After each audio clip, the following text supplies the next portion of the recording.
So, oh, I have coffee, I have my cola. So, today I'm not gonna finish my video. Should I finish my video actually? Look, I didn't sleep very well at all. I had nightmares. I was waking up all the time. They brought people upstairs to fix some shits on the house. I've no idea exactly why. Um, but I was hearing noise and that was waking me up. I really had a very worrying night, to be honest. Like, I didn't sleep well. I slept in the morning to um, like replace my sleep pretty much. Tonight I'm gonna play with Rosalina just for fun. Let's play with Rosalina tonight. So I said let's make a short video tonight. Let's make a video I'm just playing and be funny and like no theology or anything like that, because I really don't have the mind. Like, my mind is full of fog pretty much. I have booked an appointment for massage on Monday and I would have been there tomorrow. Like, the woman, she's from Thailand. I wanted to check something Asian this time. The previous month I went to um, a Scottish woman who, like, story time I suppose here. I went to a Scottish woman who has studied it and she was amazing by all means.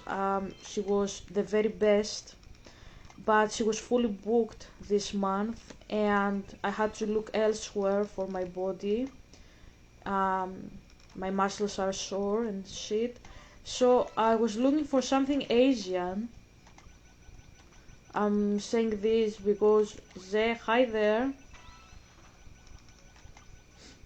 You are still absent, aren't you? So I fuck my life. Okay. So I was looking for something Asian this time.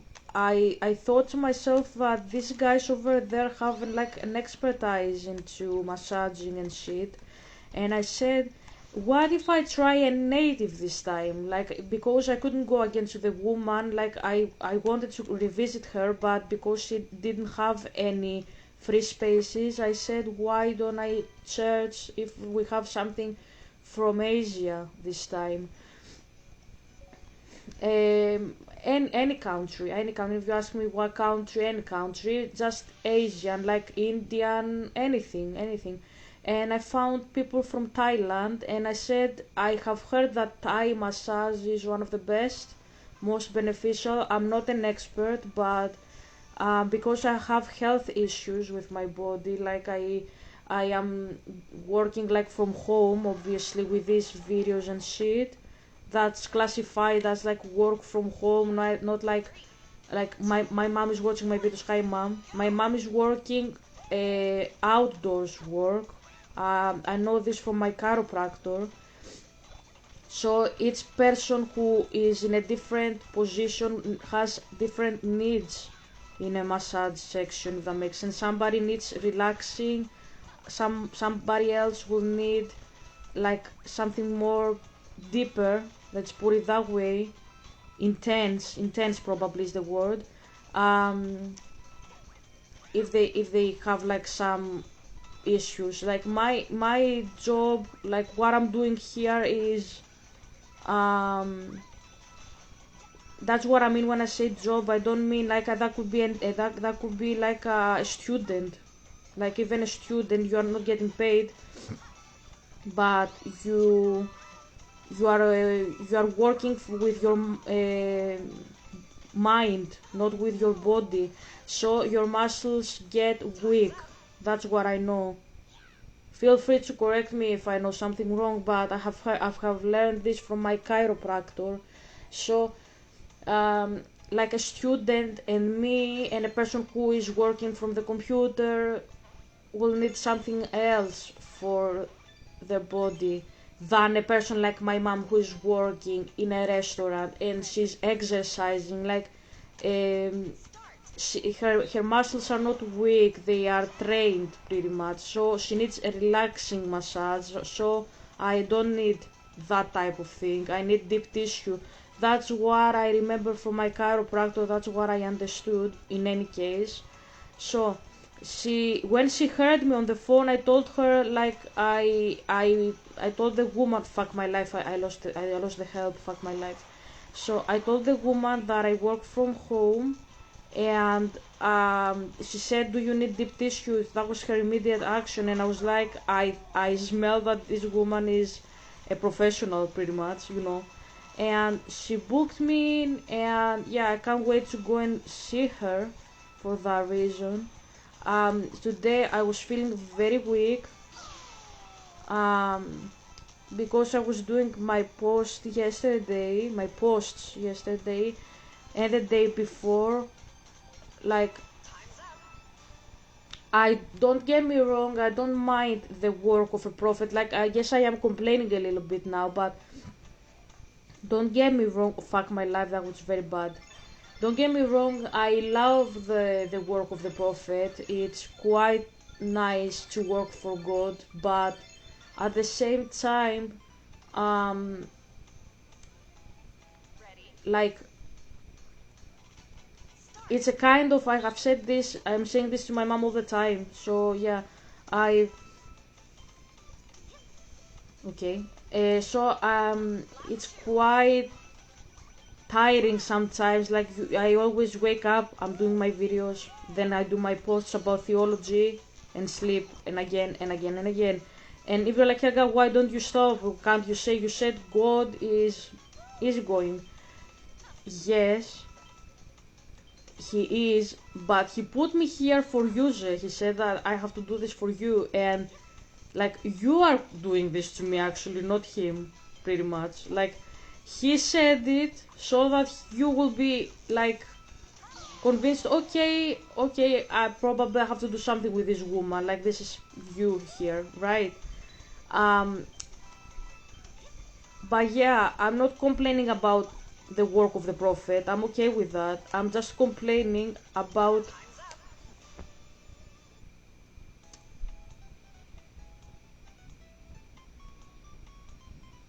um how similar each day is in my life, and I don't have any variety, pretty much. Like, this is something that every prophet has experienced in their lives. Like, this, there is like something like a, a weird stability, let's put it that way. Like, you enter a period of your life, so that's like, I suppose, I don't know, I can speak for the rest of the video like that. So every prophet has experienced this, what I'm experiencing. Some people call it a desert. I don't know, I wouldn't call it a desert, because you aren't exactly alone in the middle of nowhere with heat. But um, when you are a prophet, like, if you ask me what is your job, my job is being a prophet. It's not being like a content creator per se. It's not. It's not like, okay. Hold on a second. I will come back when I finish with this.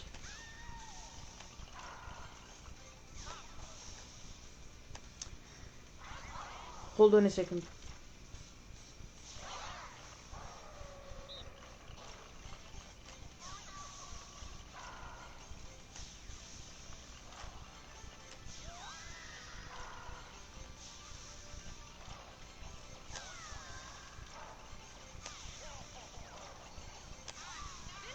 Okay, I won.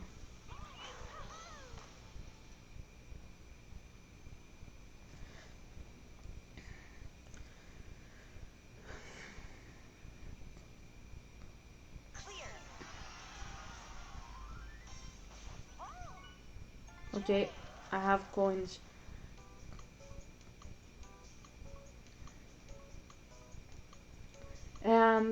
Ezekiel, for example, was like sleeping in the exact same position for months, if I remember correct.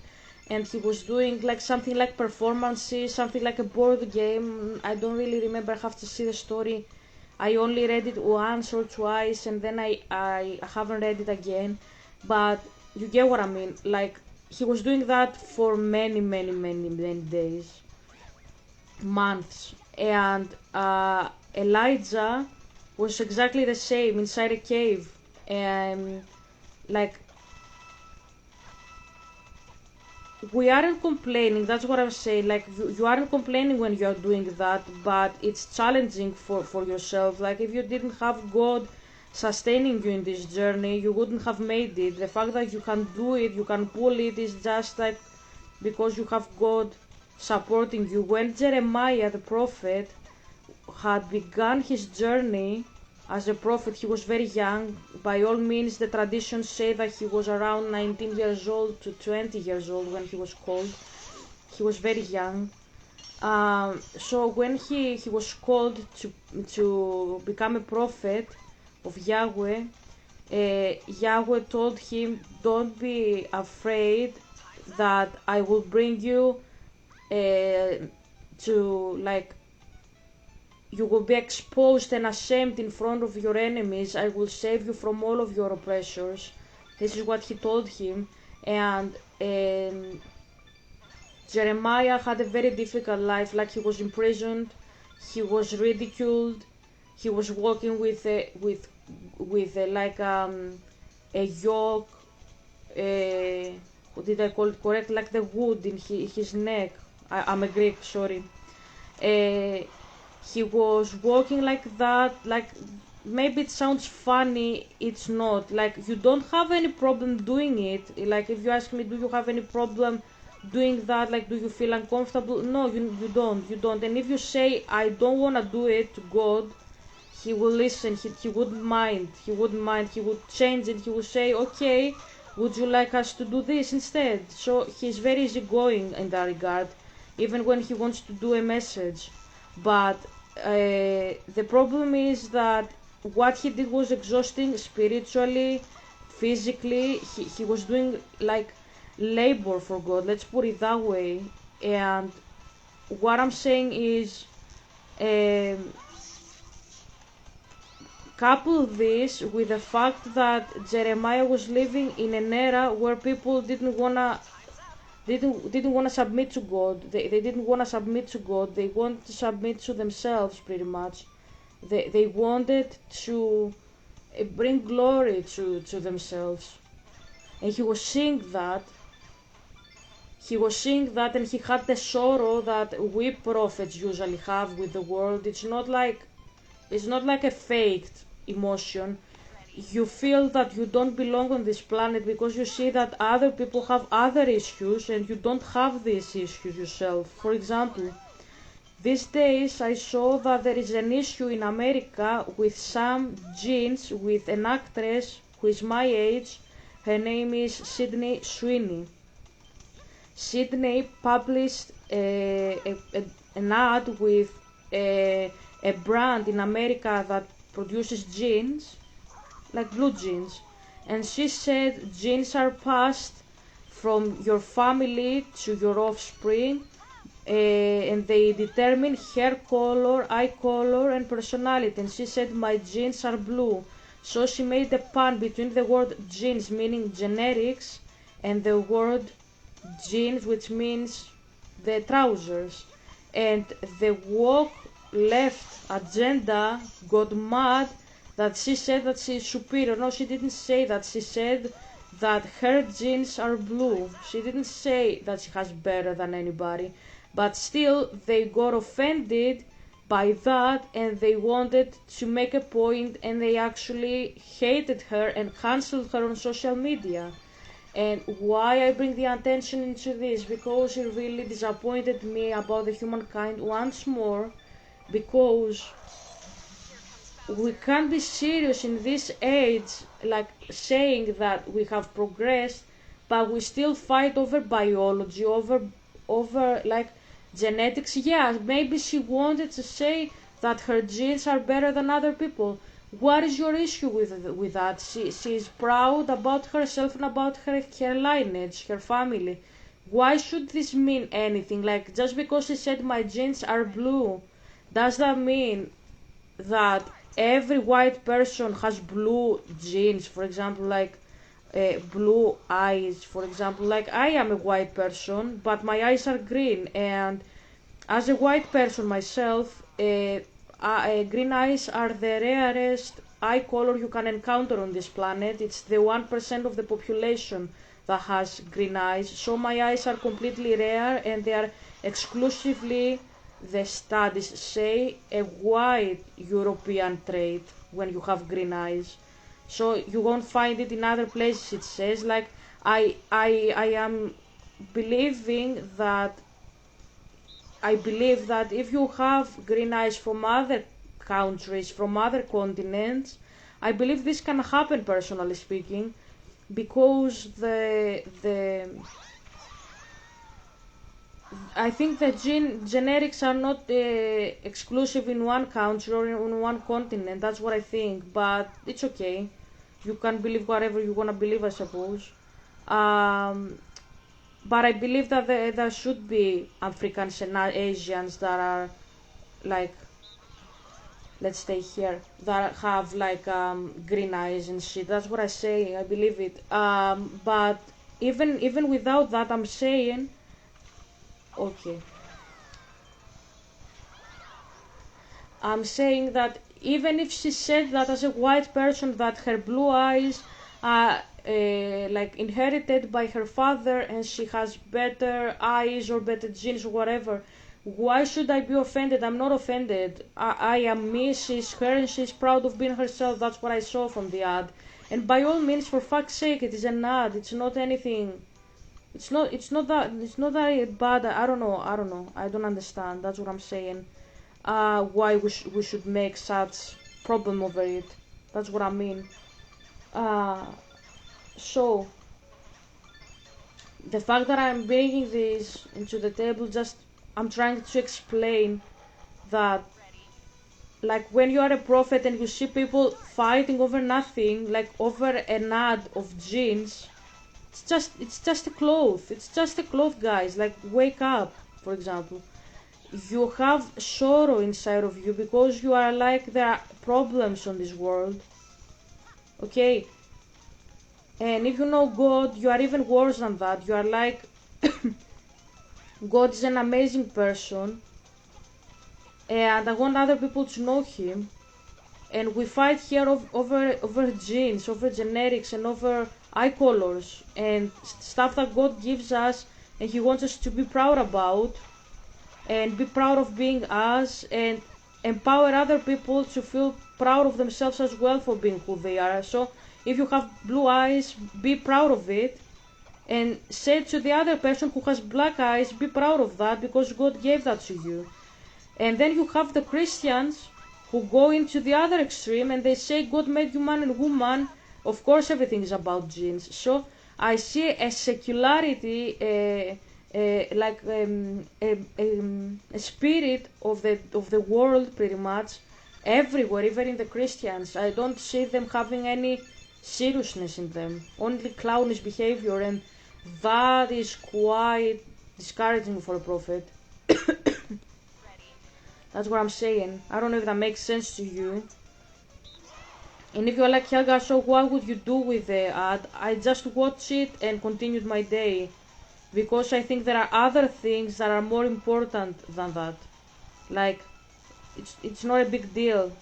We should stop trying to find an Austrian painter where there is not an Austrian painter. That's what I'm always saying. He was a guy that lived about a century now ago.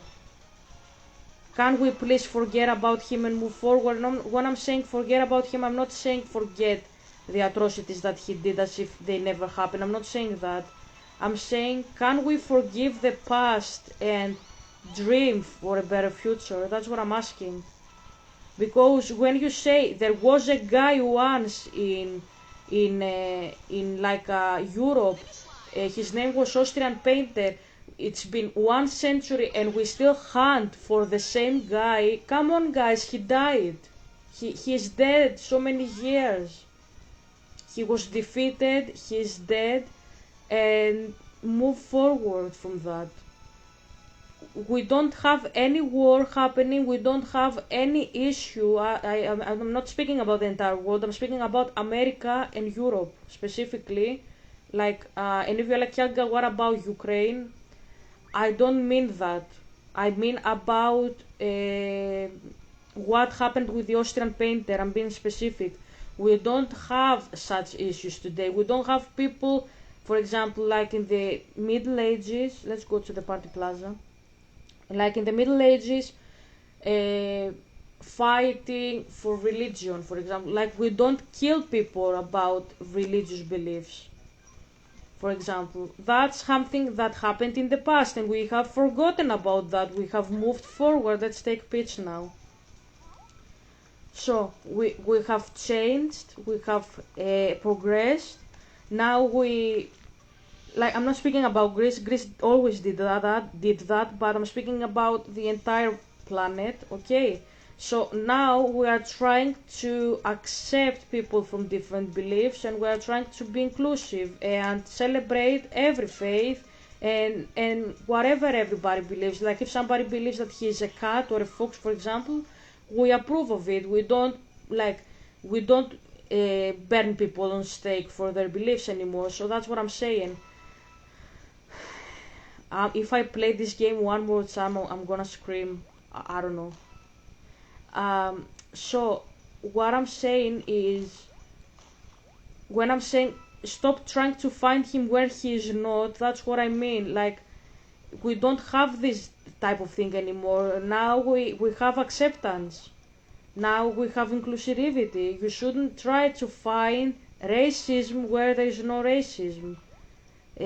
I see always, and that's my problem with Asians and African Americans. Sorry, they say racism this, racism that. Guys, these things belong to the past. Move forward. Nobody wants to harm you anymore. Nobody agrees with what happened to you. Also, there are many white Europeans who experienced slavery and shit. For example, I am a white European. In my country, 200 years ago only, okay, we were slaves to the Ottoman Empire. And if you wonder what type of slaves, exactly like you guys were. Like we were taking on our shoulders Jewish people, Hebrews, and they Hebrews were taking us on their shoulders during the Ottoman Empire, because the Ottomans were forcing us to take them like we were taxes on our soldiers, I can't pronounce the word, and carry them on our bodies until where they wanted to go. I want to go to the cafeteria, take me there. That's how they did it to us. We weren't allowed to have our religion openly. We were celebrating our religion in secret, our language in secret. Um, we weren't really free to go wherever we wanted to go. I have read. I'm not reading too much about the era because I don't want to have hatred inside of me for the Turkish, because they are our neighbors and that's in the past. And I know in my heart, and because of our shared history, that when they try to become a secular country with Kemal, this is what they try to do. They try to distance themselves from these practices, and that they don't agree with what happened in the past from other people that are their ancestors, but they are not exactly them at the same time. So because I've been in such country, like I've been with such people that were slaves, and the Hebrews as well, for example, many times. Guys, like when you speak about like slavery, this, slavery that, discrimination, guys, put the past to rest. Nobody wants to harm you anymore. I'm not saying forget it so that it will be repeated, but I don't think anybody wants to repeat it anymore, because people have showed that they want to progress and they don't want to hurt you. But when I see, for example, people telling Billie Eilish, who was 13 years old, fuck my life, she was 13 years old, and she said the word N, and I saw African Americans being disgusted by this and saying this is a very strong racial word, you shouldn't be saying that. Guys, she didn't take a gun to shoot you. She said the word because she was a kid and she didn't know what it means, like if it is like offensive. She didn't try to hurt anybody. So why are you forcing her for an apology when she didn't she didn't do it on purpose, like fully grown adult woman knowing what she's doing, but she was a kid messing around. Like that's completely unnecessary that happened to her. That's what I'm saying. And discriminating a word and saying don't say this word, it's a word, it's not an act.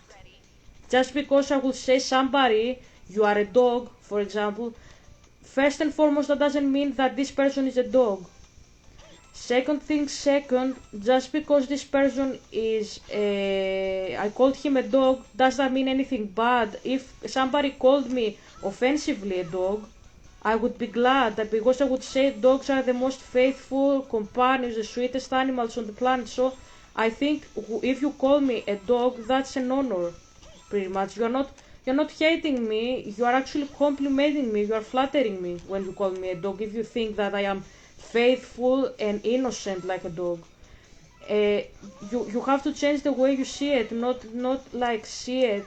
How's that called? Don't see everything negatively. That's what I'm saying. So the word "n", that's a word that comes from Latin. I know it was used for bad purposes back in the days, but we have it also in Greek. That's why I'm gonna say it in Greek, because I know it's offensive in American context. The word negros, you can distinguish that this is the word from the way it sounds. This is the Greek way you say it. It means black. Why are you offended if somebody calls you black? I want you to see it closely. Don't say because it carries some meaning behind it. I know it carries. I'm saying strictly if somebody curses you and he wants you to be offended. Why are you offended with this word? It means a color. You get what I mean? So it says what color you have. Aren't you proud you have this color on your skin? I think you are. So why are you offended?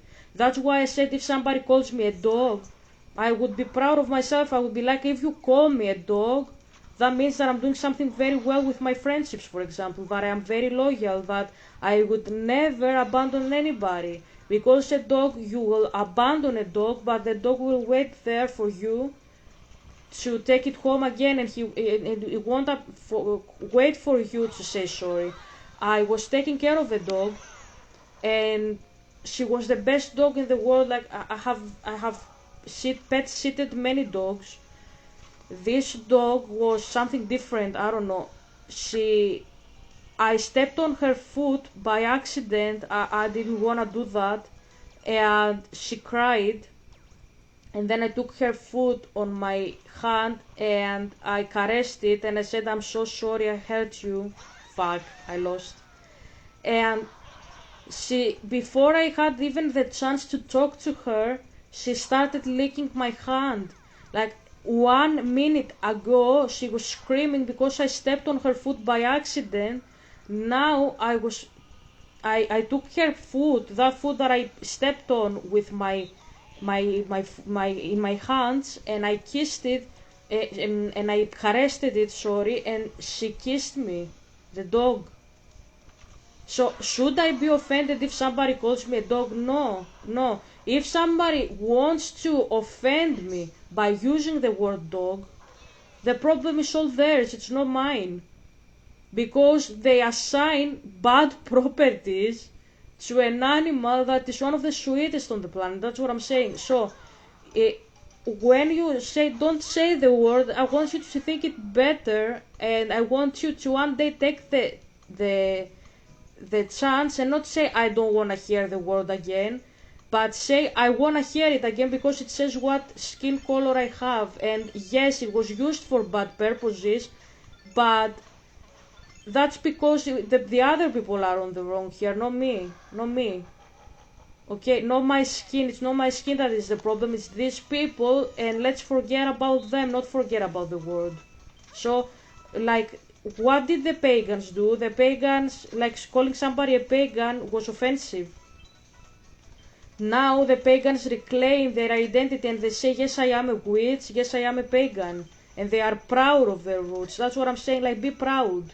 Like, what others used to curse you and insult you, use it as pride, like become one with the identity. Yes, I am negros. Yes, I am dog.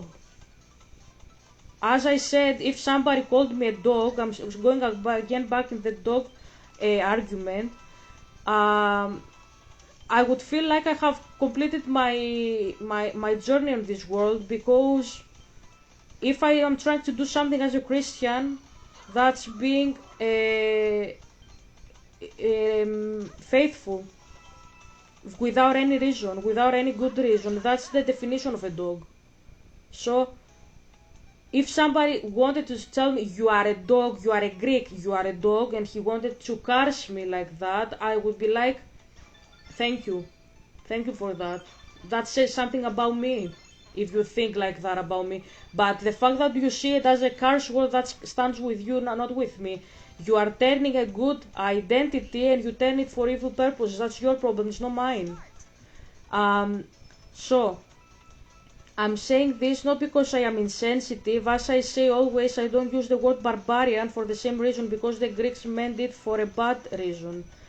But I want one day to see people using the word barbarian and identify with it and say, yes, we are barbarians because we didn't know God, for example. Let's put it that way. We didn't know God, and still, when we didn't know God and we didn't try like the non-barbarian Greeks tried to find God, because Greeks tried to find him through philosophy, right?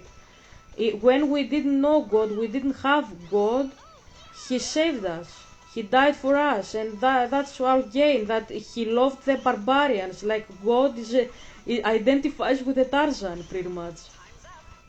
So what I'm saying is, all comes down to your head, how you see it. That's how I see it.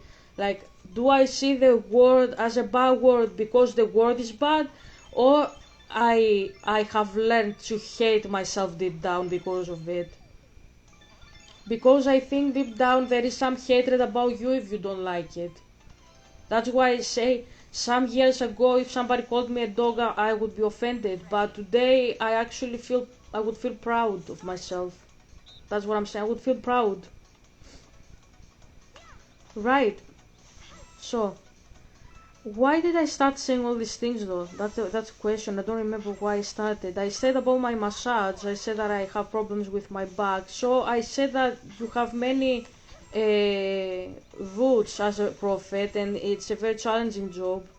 It is a challenging job, as I was saying, because you learn to be with yourself. You learn self-identity pretty much when you are a prophet. You learn that you have to rely only on you and on God about everything. Even when you don't see any goodness, you you have still to keep your faith up, your head up, your nose up, everything. You have like to look up and say God is faithful, he's gonna make a miracle happen. That's the work of the prophet, pretty much. And Elijah was depressed, and Jeremiah was depressed. Everybody wished that they weren't alive, pretty much. They wanted to die. They were wishing they were never born, because they were upset of how people were treating each other. What I said earlier about the advertisement of Sydney Sweeney. You had her doing a simple advertisement and people fighting about jeans. Okay.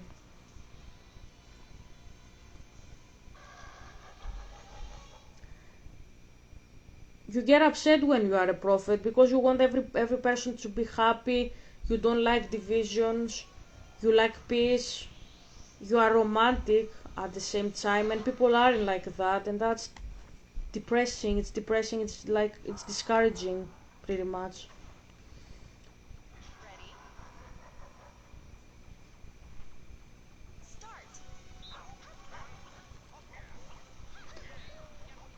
So hold on a second now.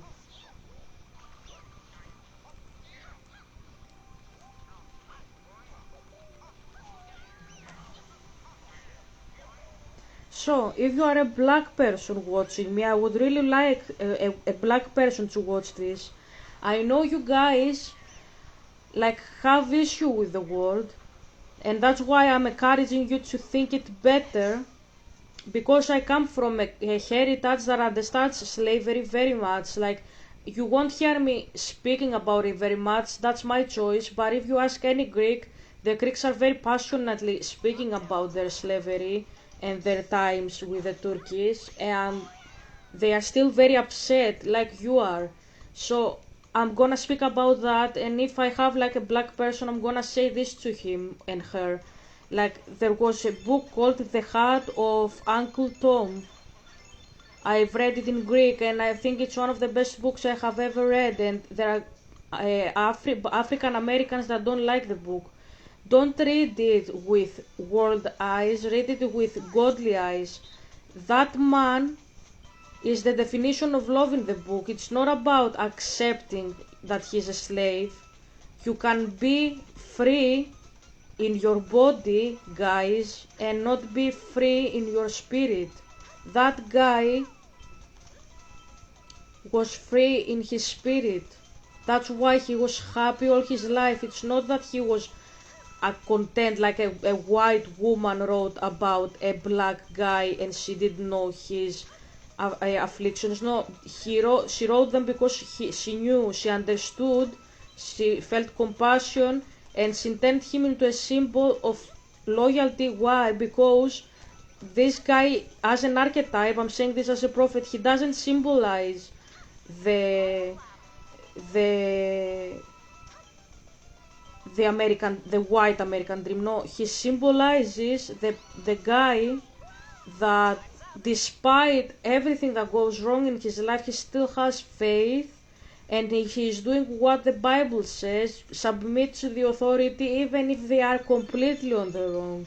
That's the way of Jesus. Jesus was in the right, they punched him, they crucified him, and in his weakness he was strong. Don't try to find strength by having the upper hand. When you are submitted, then you have the upper hand. That's better. And it took me some years to understand it myself.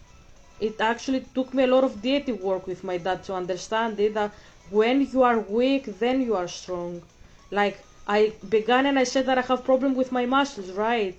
So my muscle problems come because I am a prophet and I'm inside this house and I am waiting for a guy. And if you hear me and you are feminists, you will say, what are you doing with your life, Helga? When I am weak, then I am strong. This is what I will reply, that my dad said, wait, I'm gonna wait. Just because he said it, he didn't say it's gonna be easy. He said I'm gonna be happy. He didn't say I'm gonna be in a 5-star hotel. He just said that I'm gonna be happy, it's gonna be worth my time, and I'm not gonna do it in vain. It's gonna have a purpose for me. So when you hear again in anywhere anybody saying about this book, say yes, I claim this character not because he was a slave, like not his slavery, but his strength through slavery. He didn't lose his faith in God, he didn't lose his faith in humanity, and he showed me in this book. That's what I want you to say, that even in the darkest of times, what did Dumbledore say? If one remembers to turn on the light, right? Even in the darkness of times, you can have happiness. That was Uncle Tom. That if you have problems with your degree, with anything, with your grades, like with your relationship, if you remember to be happy,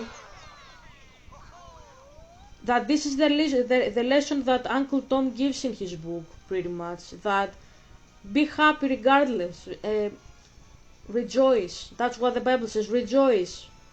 Nothing else. No anxiety. Cast out the anxiety, cast out the sadness. Don't worry about anything.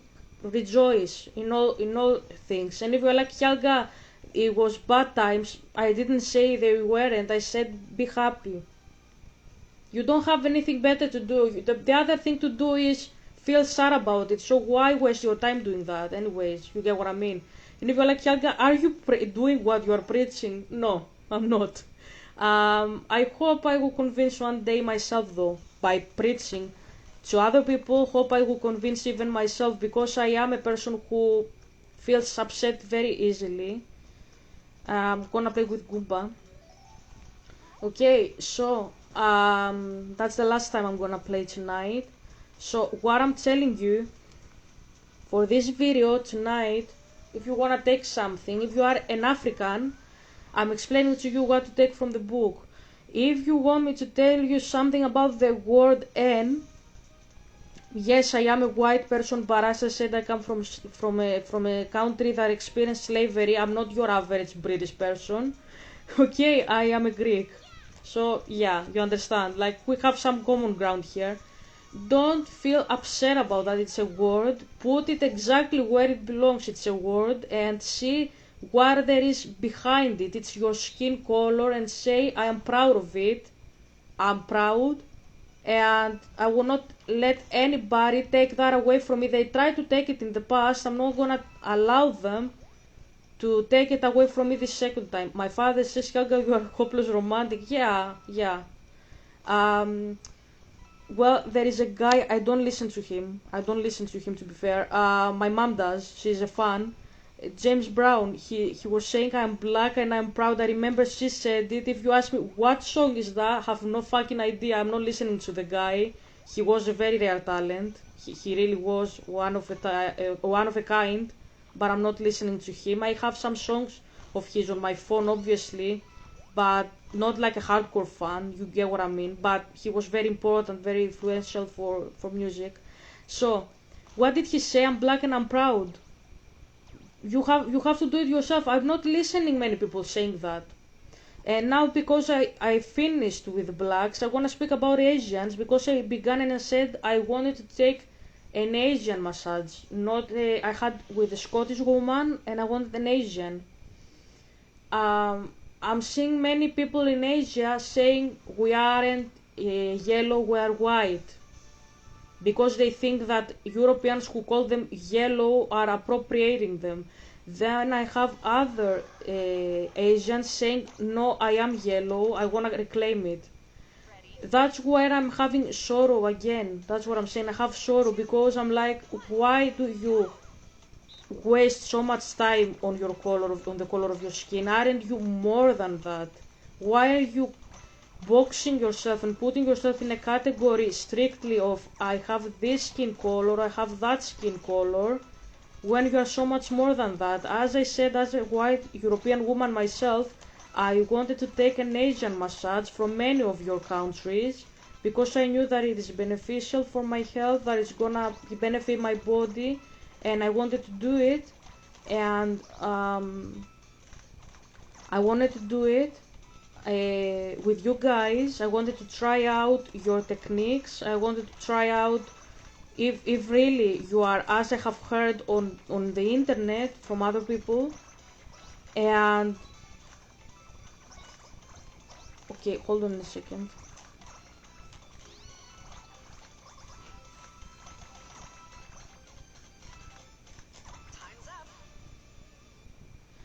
And I wanted to try out, I wanted to see if I will have benefits.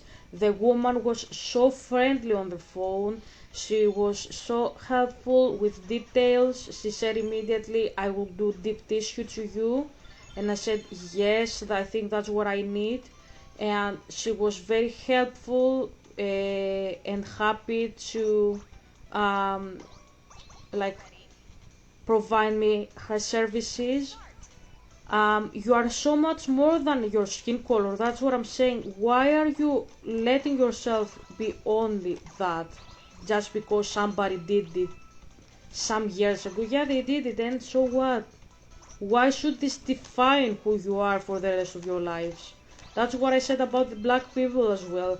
I said it doesn't define you. You define your future. You define who you are. You're not defined by anybody else. And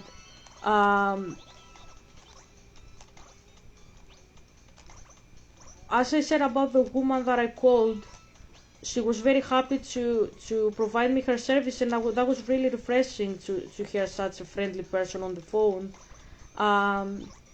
and I really wanted to try somebody from the continent of my ex. I really wanted to see how they provide their services. Like, I was very interested to see how they do it, how they roll back there. So what is my point with my massage? Find reasons to be proud of you that don't have to do with silly things. You are not defined by how you are born.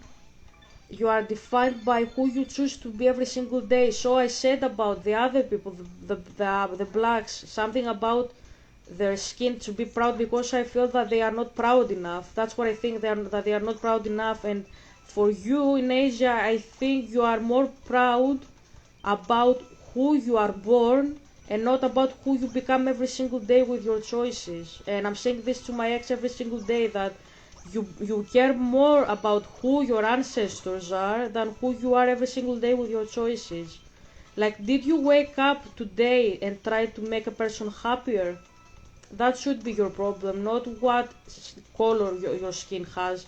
Because then we search about Austrian painters and you're like, where is the Austrian painter? Look at your mirror. You are looking at yourself and you say, I am yellow, I'm white, I am pink, I'm this and that. Why don't you wake up and say, today I had a woman in my shop. She was in much pain in her muscles because she's working from home. She's a prophet, and um, she told me that she really needs a deep tissue massage, and I gave it to her, and now I feel better about myself. I feel like I helped a neighbor relax and feel better with their health, and I feel proud of myself for that. Why do you keep discussing all the time silly stuff that don't matter? When you die, if you are an Asian, not only my ex is an Asian and he's watching me, that's why I'm saying this. But whatever Asian comes in this video, if you are an Asian and you worry too much about your skin color, if I called you yellow, if I called you white, back in the days, back when the empires were around, I want you to pause for a moment. Are you gonna die one day? Your skin will cease to exist one day. What about your soul? What color does your soul have? I'm telling you, your soul should be colored rainbow. You should be happy. That's what I mean with rainbow. Rainbow in the spirit language, in which I am a native, as I'm always saying, is the color of happiness, the rainbow. My father gave the rainbow to the people after the flood to say, I'm content with you pretty much. I'm not gonna destroy the planet. I am satisfied with my creation. I'm always losing in this level. That's what he said that day when he gave the rainbow. The rainbow means happiness as a color, like in the spirit language. Um, is your soul colored in rainbow colors? Is your soul queer in one sense? That's the problem. It's not what your skin color is, because you can go to the sun and take a tan, and your white or yellow color will get golden brown immediately because of the sun. That's not something to worry about. Or you can purchase a tan from the supermarket. My father is laughing with this. You can purchase a tan, whatever shade you wanna do, and change entirely your color. You can dye your skin color darker brown and be like an African because you like the culture very much. You can dye it white like European because you like Europeans and you wanna be like one of us. That's fair enough. I would be happy if you did any of this for you, but the problem is not what you do with your skin, it's what you do with your soul. Is your soul rainbow? That's what I mean. And because I don't think that a person who worries too much about what others say about his skin color, what others say about his appearance, this and that, is a happy person with a rainbow soul inside of them. That's what I'm saying. So that's all I had to say to you about that thing. Hope it helps you anywhere. And yeah, I'm right here. I'm trying to I'm smashing molds.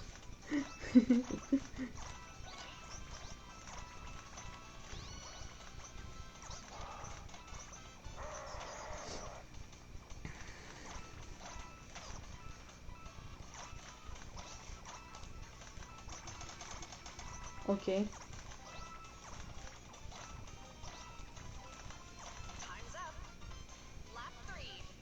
Okay. I am 8th. Okay. So, um, I want to stay a little bit more in Asia until I finish my video in some minutes only.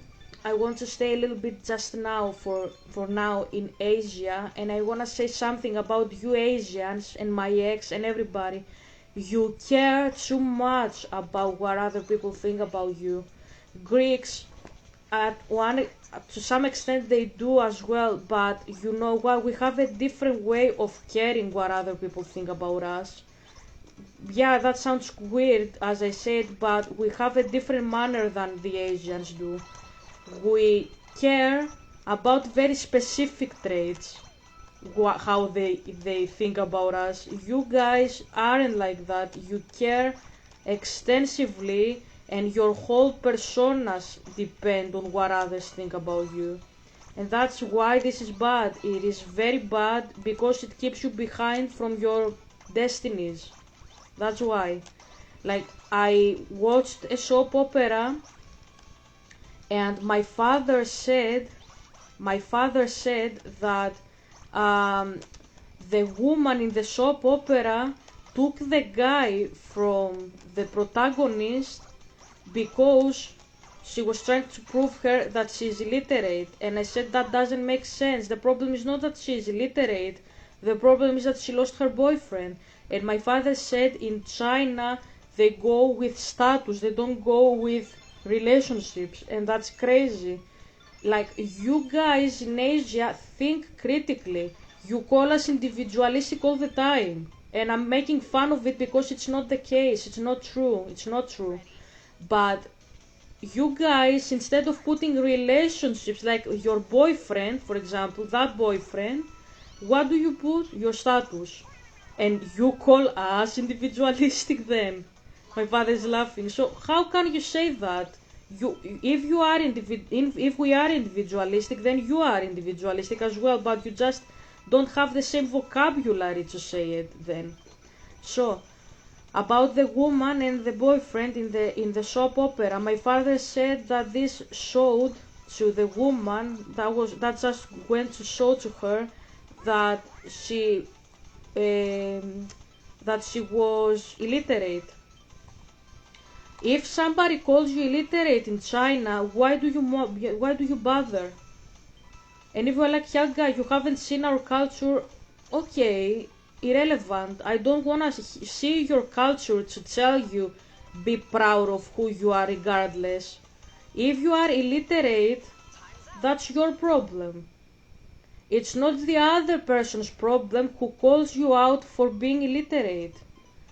Okay, if you are illiterate, you are damaging your own self with your illiteracy. You are not damaging the person who insults you with illiteracy. So if anybody tells you you don't know good enough to read and write, say, okay, that's what I want you to tell them. That's okay. I will have a problem filing my reports and my forms on my government papers, my legal documents. Does this cause any problem to your documents? Isn't this my issue that I won't have any way to translate myself properly because I don't know how to read properly, and I will have problem with my passport, for example, how to sign my passport and stuff. That will be my problem, not fuck.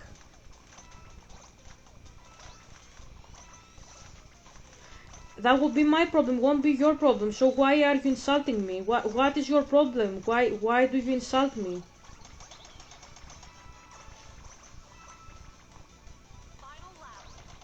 It's stuck. It's stuck for a moment. My controller, anyways.